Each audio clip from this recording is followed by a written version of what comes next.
അപ്പോൾ ഈ വീഡിയോ കാണുന്നത് ഈ റോഡിൽ നിന്നുള്ള മലവെള്ളമാണ് കേട്ടോ. മലവെള്ളം വന്നിട്ട് ഈ ഡൗൺ ട്രാക്കിലേക്ക് ഒലിച്ചിറങ്ങിയിരിക്കുകയാണ്.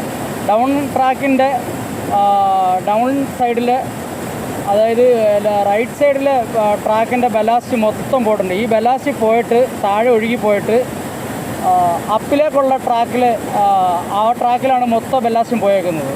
അപ്പിലെ ട്രാക്ക് ഫുള്ള് വെള്ളമാണ്.